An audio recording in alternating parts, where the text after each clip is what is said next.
This is Good Morning Indiana, working for you. Now at 5, a nearly 4-hour standoff out in Henry County leaves one person dead. What police say led to that incident. Plus, there's an urgent need for volunteers to help some of the state's most vulnerable children. We've got the details on how you can help. And educators across the state are demanding changes to improve their job conditions. Our Kelsey Anderson joins us live with details on how they plan to get their demands heard and how that could impact your family. First here at 5 o'clock, we do want to welcome you into Good Morning Indiana on this Thursday. I'm Lauren Casey. And I'm Meredith Barrick. Meteorologist Todd Clausen joining us now. And Todd, today's the day the weather takes a turn and things are going to get awfully cold out there. Yeah, you know, today's a little bit of a speed bump in the forecast. It gets cold, and then next week, that's when we kind of go off the cliff. And temperatures really start to tumble. Outside right now, the one thing that we did avoid here throughout the day today is a lot of this precipitation. There's been some showers overnight, and there's still a little bit of rain here down in southern locations on Storm Team 6 radar from Bedford over towards Seymour and North Vernon. But as we expand out, you can see that the bulk of the rainfall is down to our south, and this is heading off towards the east because what we have to our north is a cold front. It's this little band of snow shower activity you see near Chicago, and that front is going to suppress that rainfall into the southern locations of the United States. So will we see a few showers and or a few snowflakes here this afternoon? Definitely a possibility. However, nothing substantial in the forecast going forward, with the exception, again, our southern tier of counties, what's happening right now. But look at the cold air coming in. 37 in Lafayette, 36 in Crawfordsville, 45 still in Bloomington. We've already hit our highs for the day today. These temperatures will continue to slowly fall through the 30s during the course of the day today. As the day goes on, though, we do see more and more in the way of sunshine, but it's definitely a day you'll want to have that jacket handy from start to finish. Lauren? All right, Todd, we do have some good news. Take a look here at our traffic now camera. This just reopened within the past minute or so. You can see traffic traveling on northbound lanes of I-65. That is on the top portion of your screen. Earlier, we had an overturned semi that completely closed the interstate at the South Split, and here is why. Here's some pictures from that overturned semi crash. It was blocking northbound I-65. The crash happened around 1:45 this morning. This semi truck rolled over and took up all 4 lanes there of the interstate. Police tell us one person was taken to the hospital with some minor injuries. But again, the good news is this looks to be all clear this morning, won't impact your downtown drive. For now, let's take a live look over at another crash. You can see a semi here off the road into a ditch. This is I-70, a little west of Lyndhurst Drive. Traffic can still get by, but we do have a right shoulder at least blocked off. Crews are at the scene there, so this is an area we'll continue to monitor over on the west side, and we will keep you updated. But now to our other developing news. This is out of Henry County this morning. A man is dead after a nearly 4-hour standoff with deputies. We're told deputies were called to a home near Spiceland around 7 last night for a domestic situation. A woman later called 911 and said shots were being fired in the house.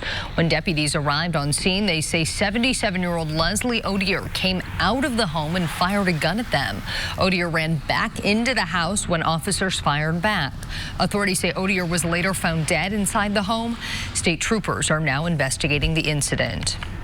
Today, the trial for a man charged with stabbing and killing a Lebanon man and attacking that man's wife during a home invasion is expected to continue. 21-year-old Zachariah Wright is charged in the 2017 incident that happened at the home of Max and Sonia Foster. Sonia told police they woke up to find a man standing over their bed. The man then killed her 73-year-old husband and attacked her, allegedly trying to set her on fire. Prosecutors were seeking the death penalty for Wright, but those plans have been dropped. He still faces 15 counts, including murder and attempted murder. Thousands of Indiana children need your help. That's why the group Child Advocates is putting out an urgent call for volunteers. Last year, nearly 8,000 children in Marion County were victims of abuse and neglect. Each of those kids are supposed to be assigned a court-appointed special advocate. But the pool of advocates is woefully low, and hundreds of kids are now in limbo. Statistics show that kids that have a volunteer are actually do better in school. They have a better chance of not returning to the system, and they end up doing better in life in general. Volunteers receive special training to prepare them for their important role. You can find out more by attending a volunteer information session this Saturday at CASA's office. That will be from 9:30 to 10:30 in the morning. There will also be an evening session from 6 to 7 next Thursday. Your child could have an unscheduled day off school later this month as thousands of teachers and their supporters plan to go Red for Ed at the State House on November 19th. Our Kelsey Anderson joins us live this morning. And Kelsey, first, why did they choose November 19th?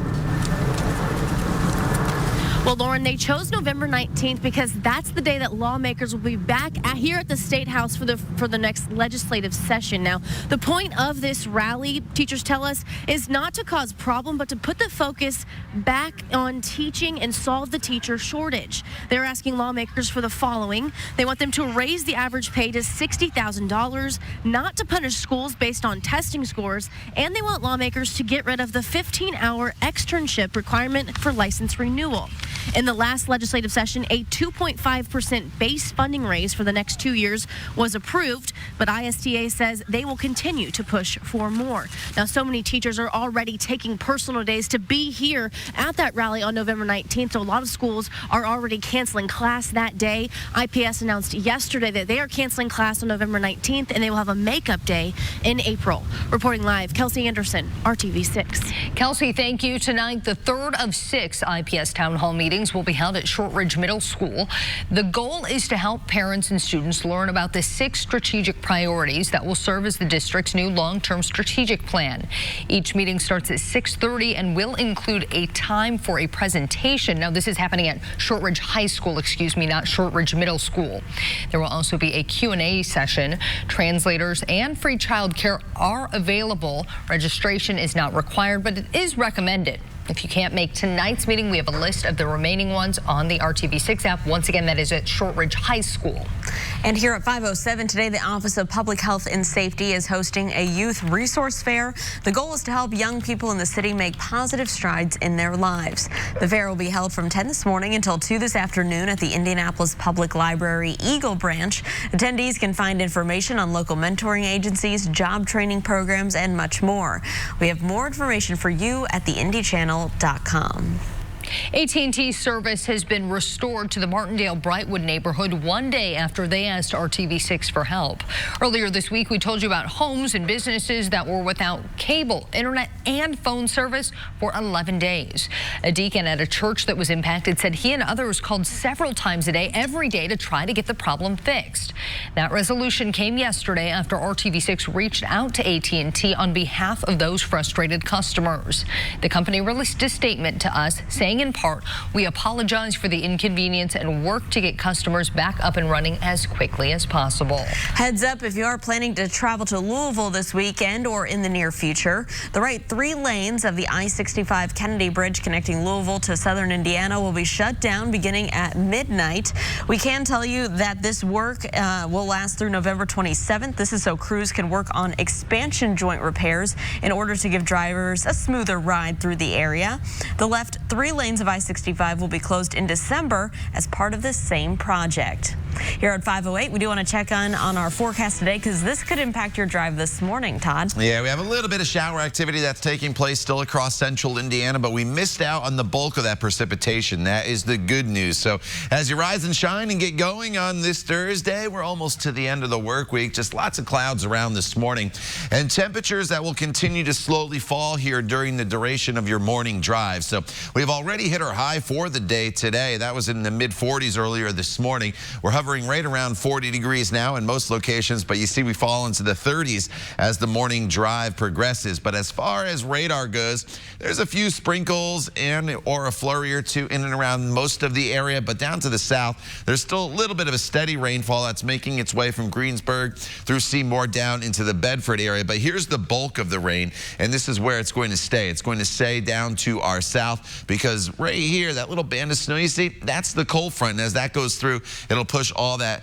rain further and further south. So as we go throughout the day, have the jacket handy. There's not going to be any additional warming from where we are right now. Most of the day, the northern locations you will spend in the 30s, low 40s in southern locations. And then as we go into the overnight hours, the coldest air of the season arrives. More on that coming up in Maine weather in just a few minutes. Todd, thank you. Today marks the 1-year anniversary of the Borderline bar shooting in California. Straight ahead, how the community is making sure the memory of one of the victims lives on.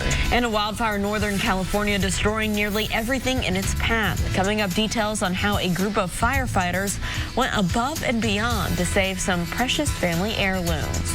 But first, let's take a look here over on the west side of town where we are monitoring this semi into a ditch here. This is I-70 a little west of Lyndhurst Drive.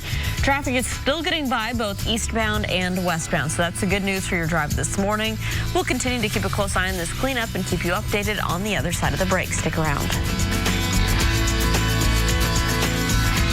Days from 4:30 to 7.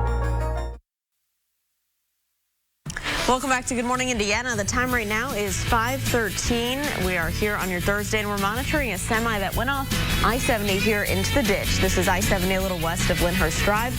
Traffic can still get by in both directions, though, and it is not delayed at this hour, but we'll continue to keep a close eye on this spot as we head throughout the morning. We'll keep you updated on that cleanup. This morning, the search continues for an airman who disappeared after a training skydive. This happened Tuesday morning over the Gulf of Mexico. Yesterday, the Air Force, Coast Guard, and Army all joined in on the search, scouring a 7,000 square mile area near Fort Walton Beach in Pensacola, Florida. Officials say the missing man was wearing a parachute that did deploy, but crews lost sight of him after he hit the water. The airman hasn't been identified, but we do know he is an Air Force Staff Sergeant based out of Hurlburt Field in Florida. Now in Washington, impeachment investigators have heard from more than a dozen of witnesses behind closed doors. So now they're ready to let the public in on those hearings. 2 days of public hearings will begin next week, beginning with testimony from Acting Ambassador to Ukraine, William Taylor. Taylor is the official who testified that it was his, quote, clear understanding that Ukraine would not receive the nearly $400 million in key military aid until they agreed to investigate the president's political rivals. Both sides remain split on whether this amounts to misconduct by the president. Those open hearings will be an opportunity for the American people to evaluate the witnesses for themselves, but also to learn firsthand about the facts of the president's misconduct. There are perfectly appropriate quid pro quos, and there are inappropriate quid pro quos. After opening hearings, a report on the committee's findings and recommendations will be sent to the House Judiciary Committee, which will consider any potential articles of impeachment. A 13-year-old murder suspect is back in custody this morning after escaping from authorities in North Carolina. Officials say the boy, only identified as Jericho W., managed to slip away from officers after a court appearance Tuesday afternoon. He reportedly showed up at his uncle's house later that night, still shackled. Jericho's uncle told officers he let the boy shower and eat before turning him in. Jericho's mother then handed him over to U.S. Marshals. He is one of 2 people charged in connection to a double homicide. Today marks 1 year since the deadly mass shooting at the Borderline Bar and Grill in Thousand Oaks, California. Authorities say 28-year-old Ian David Long shot a security guard outside the bar and then threw smoke bombs inside the door and fired approximately 60 rounds, killing 12 people. Today, several ceremonies will be held honoring the lives of those victims. One of the victims, Sergeant Ronald Lee Hellis, was honored Wednesday with a stretch of highway near the bar being renamed in his honor. Hellis is credited with helping hundreds of people escape this massacre safely. The Kincaid fire in Northern California left a path of destruction, scorching thousands of businesses and homes. Firefighters had an uphill battle as winds pushed flames everywhere, but that didn't stop them from going above and beyond the call of duty. Jeff Thompson's home was a complete loss when the fire ripped through his neighborhood. He thought he had lost everything, but thanks to Captain John Nelson and his crew, that was not the case. They gave themselves 3 minutes to save what they could from the home as the flames raged on. A calculated risk Thompson is so thankful for. Like my son said, it's just stuff, Dad, but this is important. You know, it's just above and beyond. 18. Some of the rescued items include a 200-year-old Bible and a book of recipes belonging to Jeff's wife, who passed away 10 years ago. Time now is 5:17. Back here at home, we are going to experience a major change in our weather, Todd. Yeah, a cold front is arriving here throughout the day today, and that is going to usher in some really, really chilly air by this time tomorrow. The temperature outside right now, 40 degrees. Not all that bad for this time of year, but here is the issue. The wind's already out of the north. That signifies the front is making its way through the area. The wind speed at 16, so not only is it going to be breezy throughout the day today, that north wind is that chilly wind direction, and you can see it already starting to bring colder temperatures into the area. Still 45 in Bloomington as well as Bedford. Here's that 40-degree reading in Indy as well as Greenfield and Martinsville, but look at the 30s here to the north, 37 in Lafayette and in Peru. So the colder air is already starting to filter into central Indiana as this cold front makes its way through. Now, the good news is this front is moving through pretty quick, and that has suppressed most of the rain to the south. We've had some showers overnight, but that steady rainfall that looked yesterday that like it would impact at least Indianapolis southward is basically staying here in southern locations today, from Bedford over to Seymour and into the North Vernon area. There's a light rainfall. You can't rule out a sprinkle and or a flurry in some locations this morning, but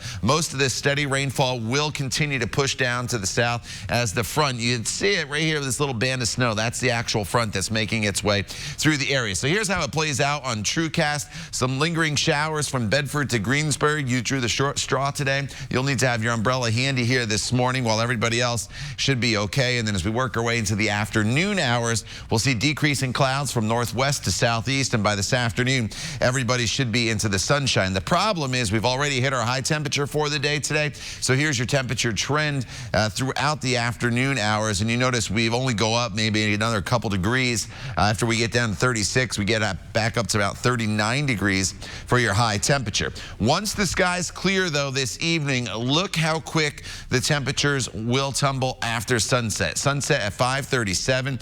As we get into the 9 o'clock hour, already into the 20s as you wake up tomorrow morning.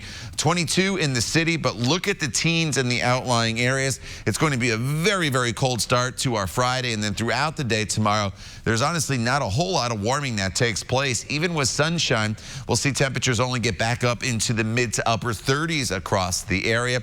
It does warm up this weekend, though, especially on Sunday for the Colts game. Should be pretty nice at 54 degrees. But Sunday night and into Monday, the cold front comes through. Could be some snow showers on Monday. And then look at those temperatures. Teens for everybody Tuesday and Wednesday morning, with high temperatures only in the 30s. Lauren? All right, Todd, thanks so much. Want to give you a live look right now. This is in the downtown area at the South Split, where we had an overturned semi earlier this morning that was blocking all lanes of northbound I-65, closing down the interstate there. The good news, everything is clear and back open this morning. So great news as we get closer and closer to your rush hour. Everything here is traveling up to speed. So let's take a look at our map. We do want to let you know about an issue to the west. We do have a semi in the ditch here at I-70, the little west of Lyndhurst Drive.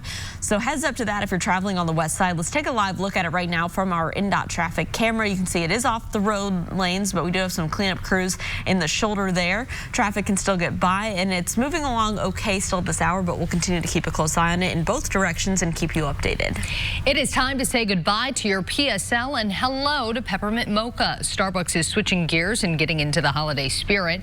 The coffee company's signature red and green holiday cups are back starting today. 4 different designs will be available this year, featuring patterns that look like wrapping paper. And today you can get a free reusable red cup with the purchase of a signature holiday drink. Those will be available while supplies last. At 5:21, Bud Light is getting in on the hard seltzer craze. The parent company, Anheuser-Busch, will be releasing a new drink called Bud Light Seltzer. Now, the alcoholic beverage is made from cane sugar and natural fruit flavor. 1 can has 100 calories, 2 grams of carbs, and 5% alcohol by volume. It will be available in 5 flavors, including black cherry, lemon lime, strawberry, and mango. Bud Light Seltzer will debut sometime next year. And if my eyes aren't deceiving me, it looks like it's gluten-free. All right. A business-savvy college student has struck a deal with Krispy Kreme after being banned from selling their donuts. Straight ahead, why the company had a change of heart and how they're now helping the young entrepreneur. And a Teen Jeopardy champ honors host Alex Trebek in a big way. Straight ahead, how his kind act became a true daily double. It is 5:22. We'll be right back. La-Z-Boy Furniture Galleries. Live life comfortably. A college student who was bringing donuts to hungry masses can keep sharing that joy. Jason Gonzalez started making the 250-mile drive from Iowa to Minnesota back in April, selling Krispy Kreme donuts to help put himself through college. Krispy Kreme has not had a store in Minnesota for 11 years now, but when they got wind of this enterprise, they shut it down. Well, after the outpouring of support from Jason's hungry fans, the company is now on board. They're working on a deal to make Gonzalez an independent contractor. They're even donating 500 dozen donuts to help him restart his business. Jason's goal is to graduate from college debt-free. All right, and listen to this. A Columbia University freshman who won Teen Jeopardy last June is proving his heart is just as big as his brain. 18-year-old Avi Gupta donated a portion of his $100,000 prize to a local cancer organization. Gupta says he wanted to give to pancreatic cancer research in honor of Jeopardy host Alex Trebek, who is currently battling the disease. The teen donated $10,314 to Oregon Health and Science University's Knight Cancer Institute, and his kindness was contagious. The director of the center was so inspired by Gupta, he and his wife pledged to match the donation. Very cool. And when you're that smart, you probably have oodles of scholarships, so you don't need that money. So that's great that he is, He's going to make a lot of money down the line. Exactly. What a great young man. I am not that smart, but I can tell you that it is going to rain in southern locations here this morning. You can see it on radar in Seymour down towards Bedford. The rest of central Indiana, though, north of that line where you see the showers from Greensburg to Seymour, it's probably only a sprinkle and or a flurry. So most of you get to work just fine. You just need to bundle up because temperatures aren't really going to warm much at all. We've already hit our high for the day today. We'll get down to about 38, and then we'll kind of hover around 39 degrees throughout much of the afternoon. The good news is, as the day goes on, we should see more and more in the way of sunshine. So it's a dreary start, but a bright finish, but cool temperatures from start to finish. Todd, thank you. Ahead on Good Morning Indiana, a Purdue student denied medication at CVS is getting support from some of his fellow students. What they're now demanding from the school and the store. We'll be right back. Proceeds that night will be donated to our toy drive. This is Good Morning Indiana, working for you. Now at 5:30, a suspect is dead after a standoff with police. What we know about the gunshots fired during the 4-hour incident. And school will be canceled later this month for multiple districts as teachers come here and they're set to rally for lawmakers' support, the change they want to see from the State House. But before we get to those top stories, we do want to talk about the weather because that's really a top story to talker today. Yeah, meteorologist Todd Clausen is going to let us know when we are really going to start feeling that chill in the air. Yeah, you know, it's kind of working in slowly throughout the day, but tonight into tomorrow is when we get the really, really cold temperatures in here. So what do you need to grab before you go here this morning? Well, you definitely need to have the jacket. Your outdoor workout is good to go for most of you.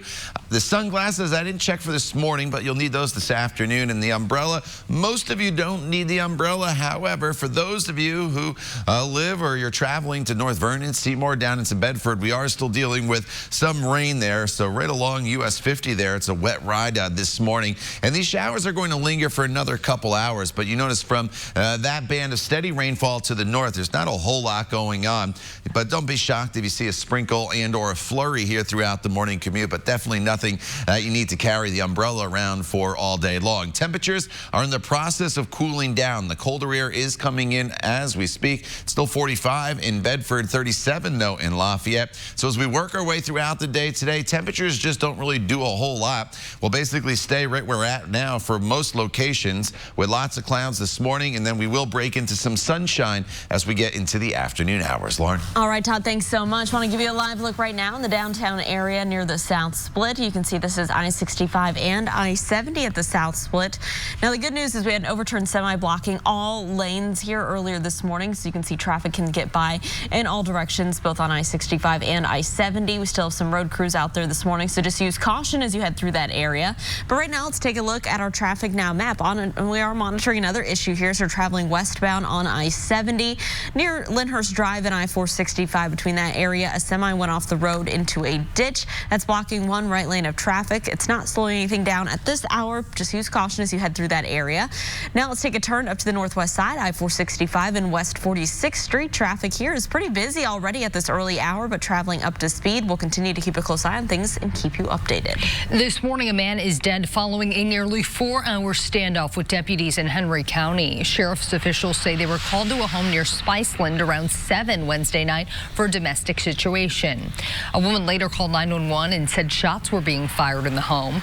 When deputies arrived on scene, they say 77-year-old Leslie Odier came out of the home and fired a gun at them. Odier ran back into the house when officers fired back. Authorities say Odier was later found dead inside the home. State troopers are now investigating the incident. It is 5:33, and your student can have an unexpected day off school later this month, and that's because thousands of educators plan to go Red for Ed here at the State House on November 19th. This morning, our own Kelsey Anderson joining us live this morning. And we want to know, Kelsey, first, why did they choose November 19th?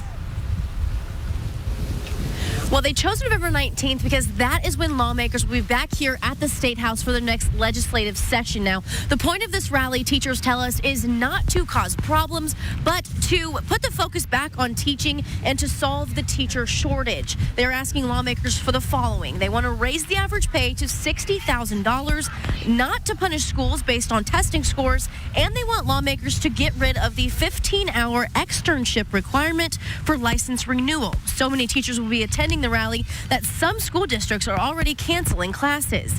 IPS announced yesterday they will have a makeup day in April.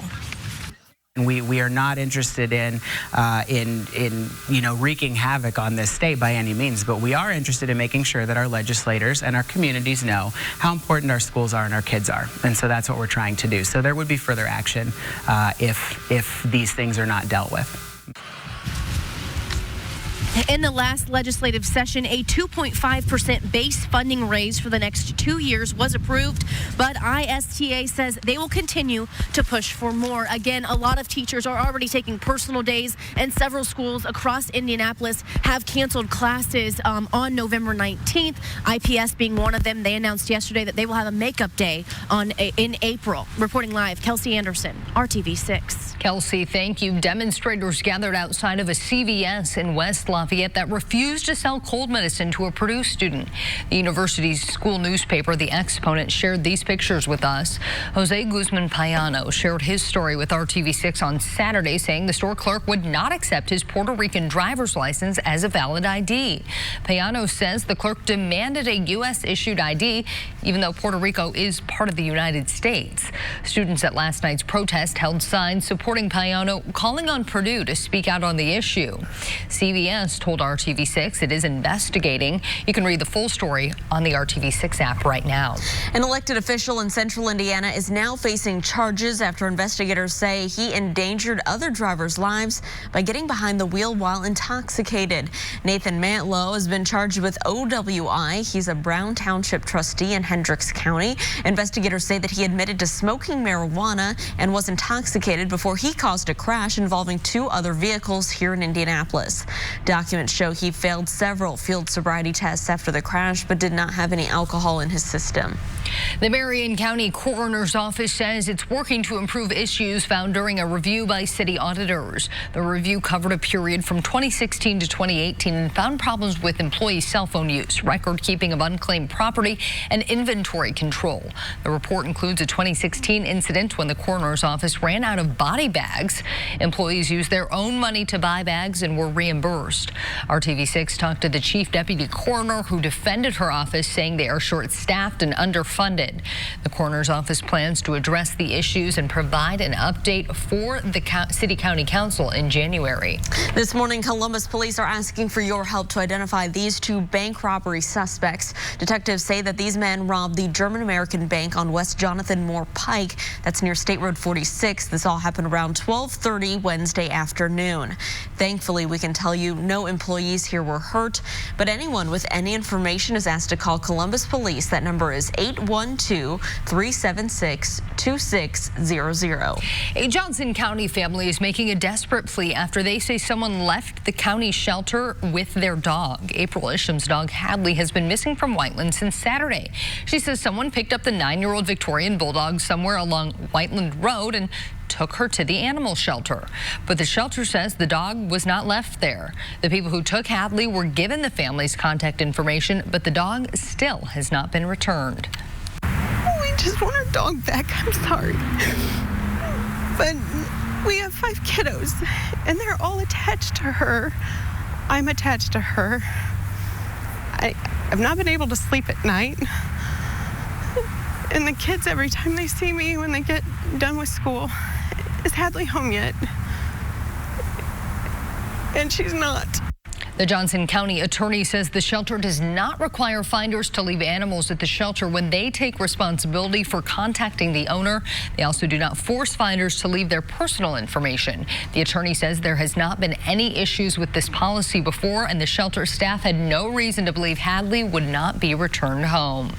Here at 5:38, Todd's taking a look at our bus stop forecast. And you definitely need to bundle the kiddos up here this morning because the temperatures are falling into the 30s right now. And 39 may not seem all that bad, but the wind is starting to pick up as well. So especially if you have to stay out at the bus stop for a little bit of a longer period of time waiting, you definitely want to have the warm weather gear. As the kids come home from school, you notice the temperature doesn't change a whole lot, as we'll have a mixture of sun and clouds, and that 55 should be right around 40 degrees later on this afternoon.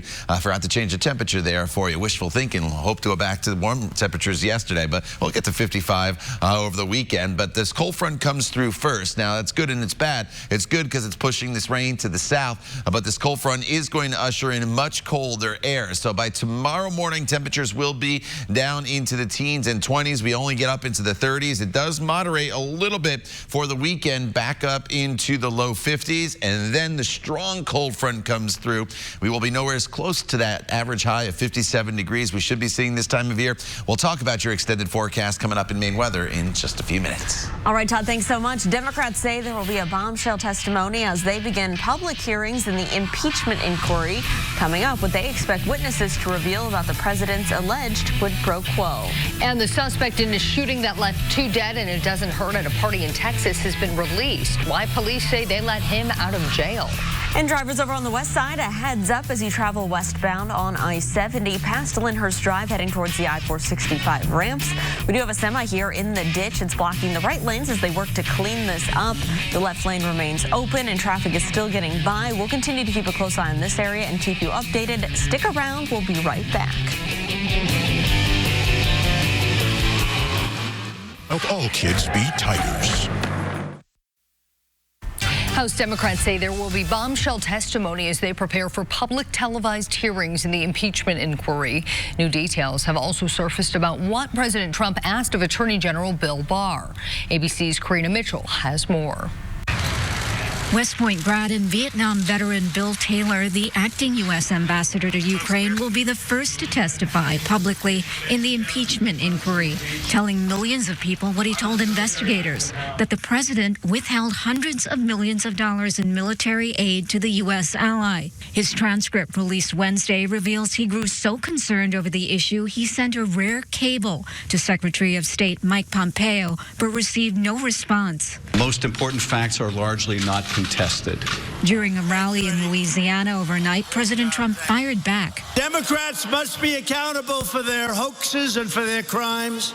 Really, I mean, do you believe what's going on in Washington with these do-nothing, somewhat evil, and in some cases very evil people?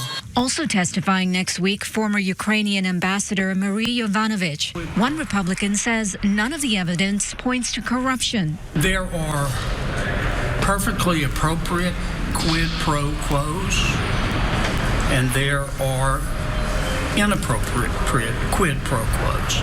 This morning, there are new details about the president's actions just as the Ukraine story first broke. Multiple sources tell ABC News that the president wanted Attorney General William Barr to hold a news conference, saying that Trump didn't break any laws regarding that July call with Ukraine's president.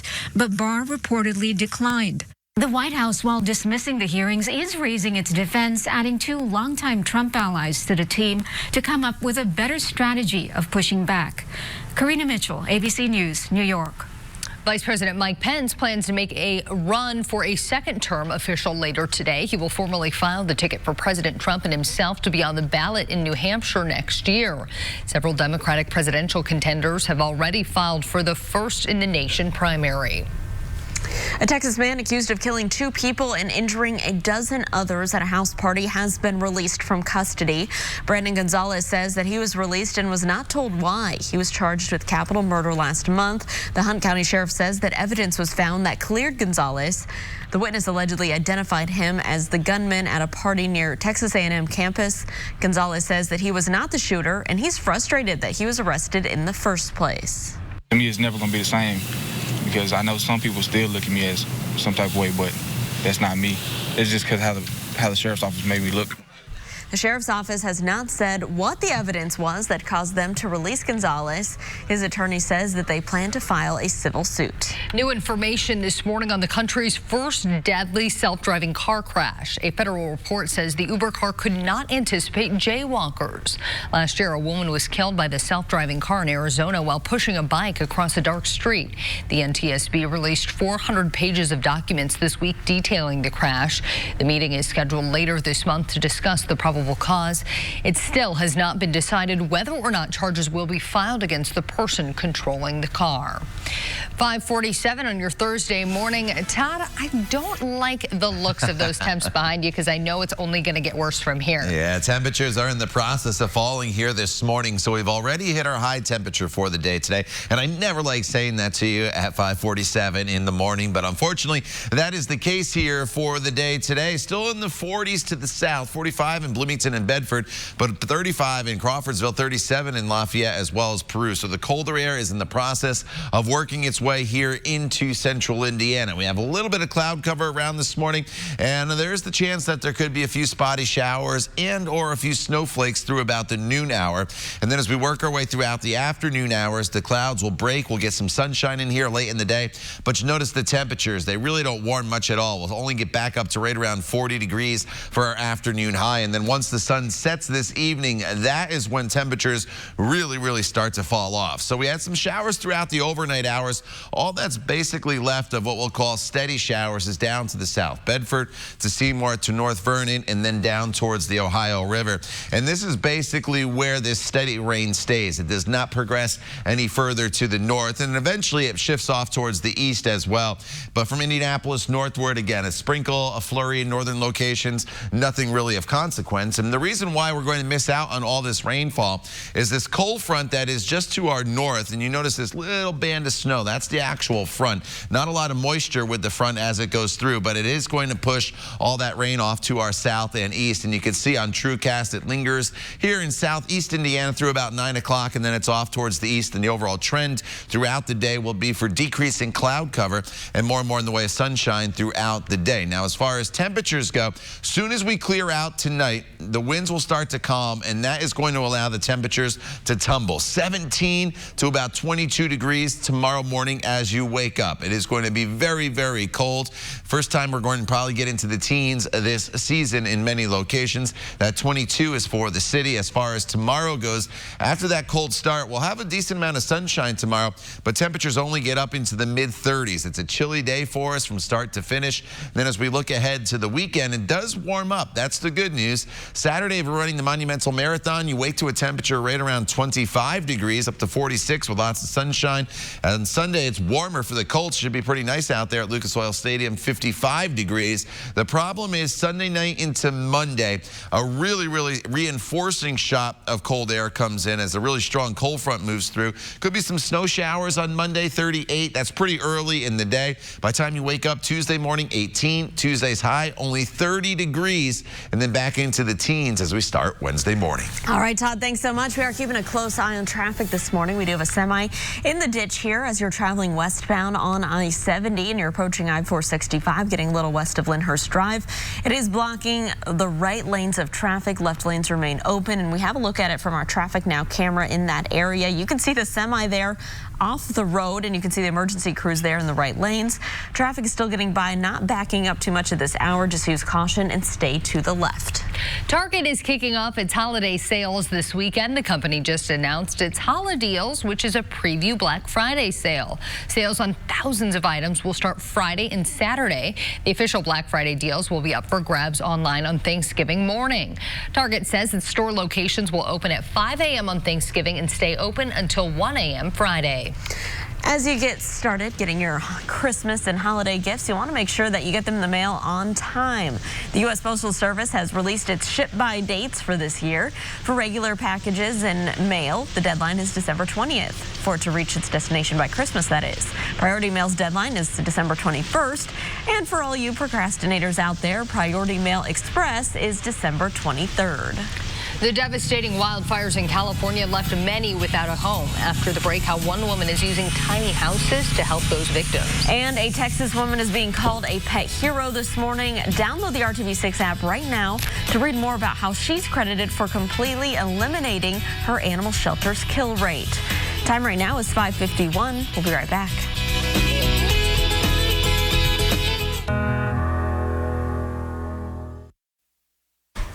Time right now is 5:54 here on your Thursday, and this is a live look at a semi that went off the road into a ditch here on westbound lanes of I-70, a little west of Lyndhurst Drive on your west side. So a heads up to this, the right lanes are blocked as you're traveling westbound there on the west side. Sometimes the smallest things in our lives are built by the biggest hearts. That's happening right now in California. Alyssa Nolan started a group called Tiny Homes for Campfire Survivors. She started the project after she lost everything from a wildfire in 2008. There are already more than 500 people on the waiting list for a tiny home. This morning, Nolan needs volunteers to help put all those homes together. I give them to the fire survivors, and it's just me and a bunch of volunteers that built them. And this is the 8th home I gave away. Nolan says her organization has also decided to assist victims of the Kincaid fire. I love that idea. That is a great idea, and hopefully more and more people, as they learn what she's doing, will come out and lend a hand. Definitely. Well, today, back here at home, we want to toss things over to Todd for a look at today's forecast.